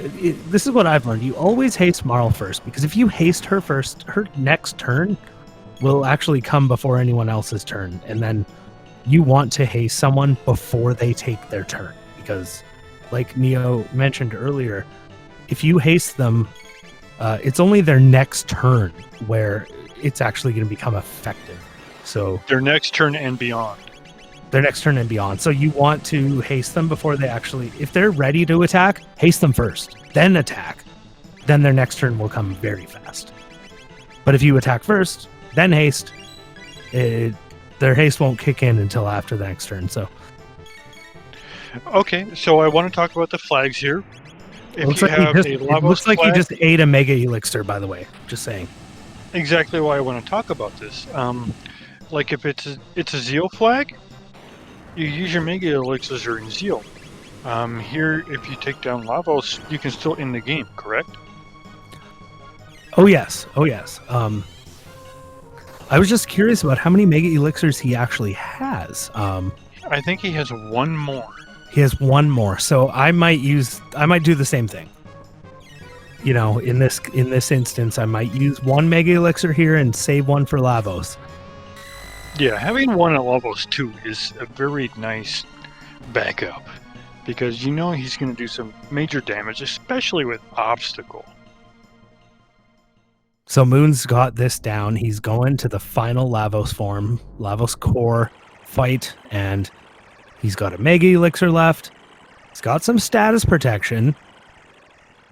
We'll see how he gears up here. I'm assuming he's going to get the menu glitch, because he's just that kind of guy. Doesn't Obstacle do the status effects? Obstacle does the status effect. In vanilla, it always casts chaos on you. In Jets of Time, it will always be random. So you don't know what it's going to be until it gets cast. Now, I have heard that your status protection armors do not affect protecting against that particular AoE spell. Well, no, but it will, like if he casts stop or something, it'll stop that from... But Obstacle is still going to affect the status affliction. Yes. Or... It's random, but yeah. So if you have if his random affliction is stop and you're wearing a time hat, then it won't affect you. You still take damage, it won't affect you. But if you're wearing like Nova armor, which has status protection, full status protection, still yes, protect you from it. Yes, just like a prism helm or a vigil hat would. Okay, or cool. Yep. That was something I really needed to know. Yeah, for Lavos, like, you want to have at least one character. Hardcore players say you only need one character with status protection. I like to have all three myself because Right. I would think that if I had all three with status protection, I would be a little safer. it really is safer. Even in the final Lavos fight, I'll play it sometimes. Like, I take some of my status protection gear off because he does not cast obstacle, although he does have a random status spell affliction. And Moon is actually eating one of those right now. Let's see how this plays out. Well, it's got a poison and a chaos. That's not too bad. I've had it where he'll cast that random spell affliction and I get 3 stops on every character. And Right. As long as he has that's a run character without a status affliction, so that he can save one of the other 2 at least. That's true. However, if you have one character with status protection and he can cast Lavos can cast a spell on you that removes your status protection. So if that happens to your one character who has it, you're up the creek without a paddle. Like, so you got to be careful. Lavos is so unpredictable. It's a really tough fight, and that's part of why I was saying earlier, Zeal 2 I find easier now, even though I never used to, because at least she has kind of a set script. You can stick to it. You can have a strategy coming in. And he's wearing a Green Dream on Ayla. That is a good call, Moon. Green Dream has saved his butt before in these races. Okay, let's talk about the Lavos 2 strategy here. Like, what bits you should be attacking, when you should be doing AoE. Here, I would... It's even safe to do AoE? Probably be doing something a little different. I mean, I would be taking out that left bit first. Although I was watching Zelfer's screen for most of this fight, so I'm not sure exactly what Moon did. Now, I completely ignore the left bit. I will go for center and then start pounding the right bit, because when that right bit dies, the left bit dies, and you win, as long as the center bit's dead. So if I have, like, a character that can dish out good physical damage on the left bit, because it'll only die from physical. If you hit it with any kind of magic, it'll heal itself. If you have triple kick, that does... Okay, so the left bit has 3,000 damage. If your triple kick does 1,500 altogether, I go for that left bit. Or if you can combine that with confuse, but you need to kill that left bit in like one turn, or your first full turn for it to matter. If you can't kill it in that first turn, maybe a turn and a half, you're going to want to focus on that center bit. But if you can take down the left bit quick, then you can focus on the center bit without fearing a counter attack, which will happen if you kill the center bit with an AoE attack. Or no, I think it happens no matter what. Anyway, that's just how I take it left out, ideally. Trick to overhealing the left bit. There's a trick to overhealing the right bit, right? The elixir glitch? I thought it was a left bit. Well, I mean, like, if you're Lavos, then the right bit Lavos is his left bit. True. If that's what you mean. So Lavos is now shifted to 265 million BC. He's going to attack with Grand Stone here. But it looks like Moon will actually take out the center bit with this. So if you do take out the center bit, that, it is important. Neo, you do have the right idea there. Obviously, like, the center bit is what attacks you in this fight for the most part. He's the one who's going to be shifting through time periods, dealing out all those massive attacks. It is important to take the center bit out. I never used to play like that when I was a kid, and when I used to speedrun in my 20s, I would always kill the left bit first, then the right bit. But I have to admit that, yes, these days I will always focus more on that center bit. But I will try to take that left bit out first. Right. I don't know if I'm doing it wrong, because I will always first center on that center bit, and then just start pounding the right bit as much as I possibly can. Yeah, I mean, to be honest, there we go. There's a 146. There we go. Moon. Very nice. We have a winner. He GG Honestly- moonblizzard. did not struggle at all during that fight. He went through that so smooth. He was confident. There were things we were mentioning, and I wasn't paying attention to every detail, but one of them was he had a safe helm on. So that helped him through that great. Was it a Marl? He had a safe helm on Marl. Hello. Moon. Hey there. Congratulations. Oh, hello, Amazing thank run. you. Oh, wow. Oh, my. How did that make you feel? Oh, my. Where is Zelfer now? I wonder. He's just He taking is care of right Lavos behind too, you. and What, he's about again? to- So he just killed Lavos 2. He's on his way into the core here. Oh, my. Well, this seed, it started out kind of okay-ish. We had a lot of options, but then we didn't. And it was all gated through Geno Dome. That's right. And I don't know We started realizing that things were getting narrowed down quickly by the time you had done like Hekran, Pendant. Both of you went through the future, and both of you left Genodome probably for your last check there. And you both did King's Trial first, and then even Genodome gave you a fetch quest. So how did that? Right. You still had an amazing because- time considering all that fetching. Yeah, I wondered if for example Zelfer didn't do like Denadoro Mountains or something that He did Denadoro. progress. He did Denadoro? He didn't. Here's what he did that you didn't do. Oh, he didn't do Xenon. Denadoro. Oh. He did Xenon. Sorry, you did not do Xenon Bridge. He did. Okay. Oh, I see. And then you and him were quite. So you did Desert early, and that actually put you a little behind, obviously. And then okay. By the time you were both done Cathedral and everything, you were evening up, and then he went with Frog to Desert and started grinding, and then he fell back behind at that point. I But see. then you were kind of doing different checks at the same time and finding out that you didn't have any checks left to do by the time you both went to Geno. By that time, you were a few minutes ahead of him. Really? but What? You both did Geno last, so I see. But he did lose time on the grinding at Desert? Maybe? I did only Yeah. a couple of fights there. I think he didn't do. Okay. ton. Okay.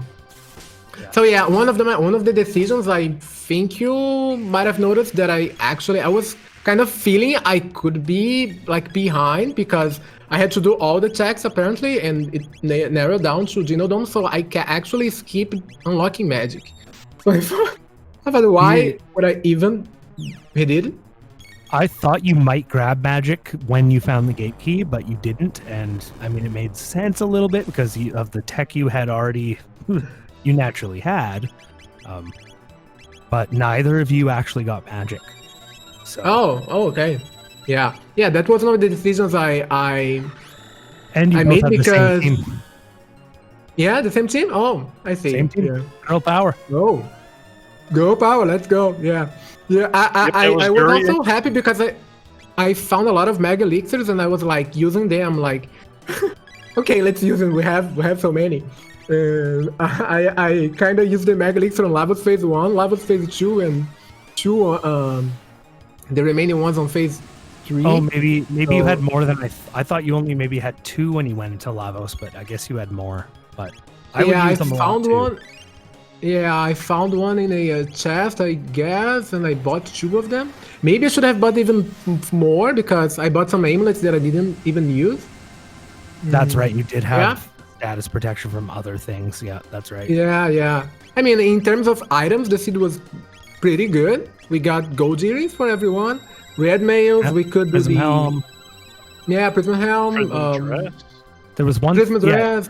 you did Safe find helm. the prism dress. Oh yes, I did. It was in the silo chest and Right. before I checked jerky just in case. And I got the 4 sealed chests, so there was a prism dress there, and that was great. Unfortunately, Jerky gave you Shiva Edge, which apparently was still not enough to bring Chrono into your party. And I noticed that we missed what Chrono had for tech because you probably checked once and then you never showed the screen again. So I was just wondering what he had.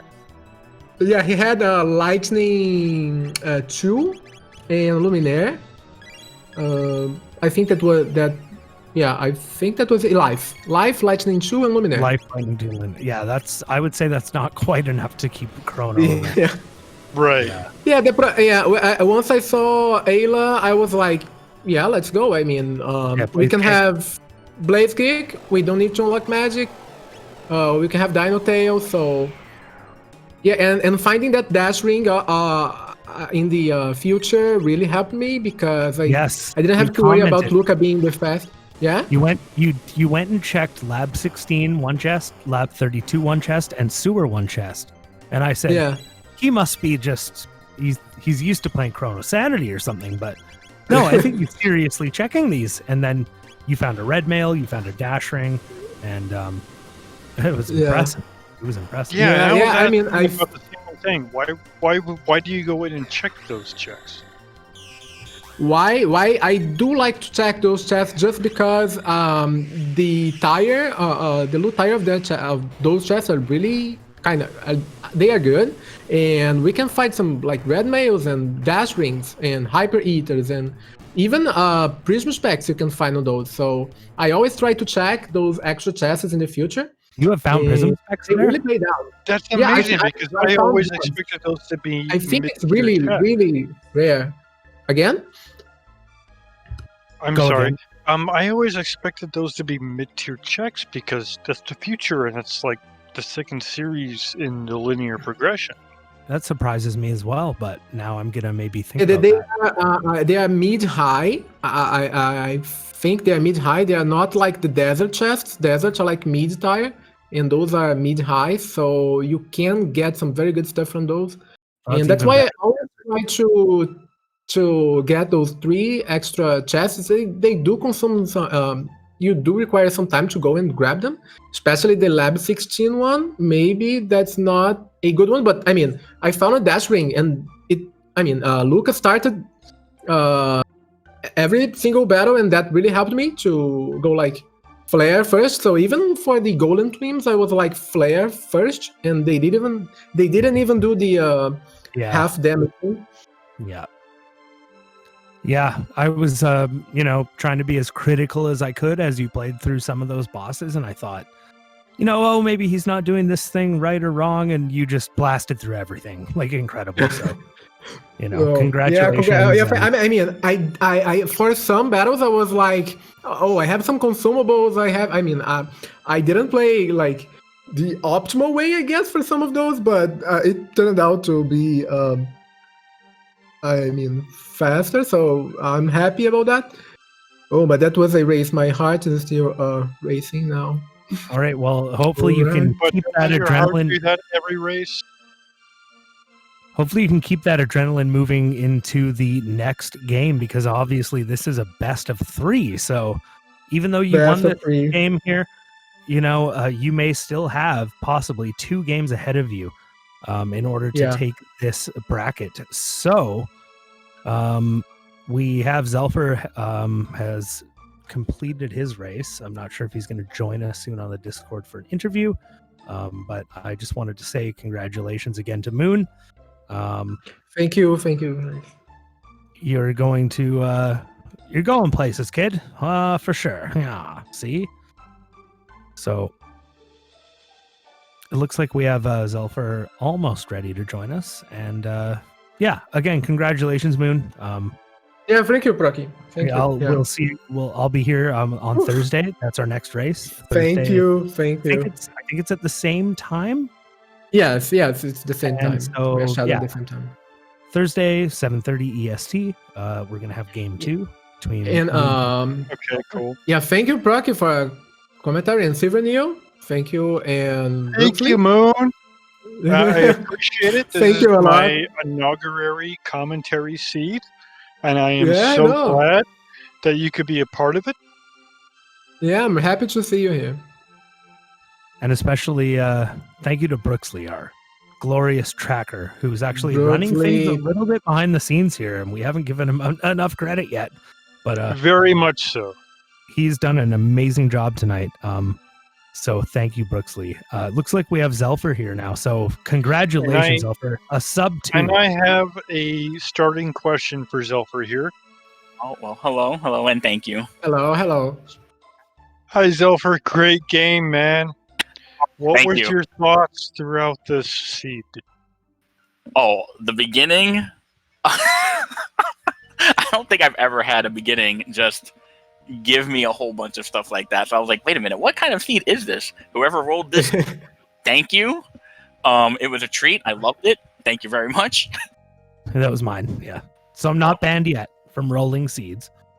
Oh, thank you, Braggy. All right, listen.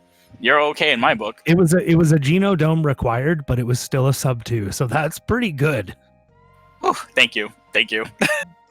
And as you know, you were only 5 minutes behind him. Man, you know what? I will take that. I'm very happy with that. It was an incredibly close race. So I guess if we want to talk about maybe some of the things that made you guys diverge, one of them would be, and I'll mention this right off the bat, that Moon, once he checked the Xenon Bridge check, he checked the chef, he saw the bent sword, and he actually reset at that point, but you took the bridge. So were you thinking like that item was useful, or maybe it could be useful and I'm about to get experience and items? Keep in mind, the item he got was red mail. I was thinking maybe this item's going to be useful. We had a frog already. I saw one sword. I'm like, uh-oh. I think I know where this is going. I'm just going to keep this sword now. When I get the other one and we're forced to do Magus' Castle, I will be set, and we will be great. Right, so you already knew that you had frog and that you could use him possibly if you had to. Yep, everything just looked like it was lining up Magus' Castle. So I was like, you know what? I'm going to be ready for this. And then it never happened. But it I would have come to the same conclusion. So if the key item from Geno Dome would have been the other piece of the sword, then I would have to go back and do Xenon Bridge. So that might have put you ahead, I guess. I wasn't sure what was going to happen there. So the the bent hilt was at Mount Woe. So we were in no danger. We were not seeing that at all. We were in no danger of a magazine. I was waiting for it. But congratulations to both of you. And this was the main finishes. difference. We did proclamation. We used the same team. I mean, you went to the future, Zelfer, and took Ayla in. Yes, I did. Out. Yeah. I'm not turning down an all-girl team if I get it. Thank you. Let's go. Go power. Absolutely. Yeah, you basically at one point you started doing the same thing. It just Zelfer had fallen a little bit behind. Like you both checked Son of Sun, Tools, Boo, and then Aristome gave you the trigger. That's okay, but I don't know where the clone is. And then you started just running out of checks. So you went through like the future, and then you were like, okay, no, and then you went back to the to King's Trial, and I forget what popped up there. That was we had to go. That was we had to go back because of the ruby knife anyway, I guess. You did end up with the ruby knife, but you were probably hoping for the clone, maybe. Clone. But okay, the clone was at the desert, and the hilt was at Mount Woe. So there's no way you were doing Black Omen that seed. No way you're doing Black Omen. Yeah. But either way, I mean, both sub 2s, incredibly close. I am extremely excited for game 2 because you guys are now, you are both very warmed up now, and we'll see who gets to roll the next seed. Maybe it won't be me. This was too easy. I'll take it. Well, listen, you can send these all day long. That's perfectly fine. I have no problem with that. I want to say you both had an amazing game. That was an extremely fun watch. Whoever is currently banned from rolling seeds will roll the next seed. So Angro. look forward No. to that on Thursday. Okay, Thanks. let's go. I'm glad Thank you, everyone guys. had fun. Thank you very much, guys. Somebody just Yeah, called yeah. out Angriel. Yep, next race, These game seeds are the 2. best. Game 2 between these two very fine racers is Thursday, this Thursday, 2 days from now, at the same time. At the same Jets time. same Jets. Actually, I shouldn't say same Jets channel yet because I'm not sure if it'll be on Speed Gaming 2 or some other Speed Gaming channel. But it is coming up on Thursday, and we're going to get into game 2. So these racers could easily tie up the series at this point. I wouldn't be surprised at all if we had to go to a game 3 for the final decision. Thank you all to everyone, all our racers, Silver Neo 82, our commentator here with me, moonblizzard, Zelfer, Brooksley. Yeah, thank you all. Zelfer, congratulations, GG. Let's hope for another very fun match Thursday. And thank you, Silver Neo 82, Procky, and Brooksley, and Speed Gaming for hosting the tournament. Thank you, everyone. I want to thank both of you for doing such an amazing race for the first commentary that I've done. No problem. Major GGs to you, Moon. It was Oh, a pleasure to do this race. And thank you, everybody else, for commentating, tracking. Thanks, everybody, for watching. Stay tuned for Thursday. Stay Thank tuned you. for Have a good Thursday, one, everyone. Good night, everyone. Good night, everybody.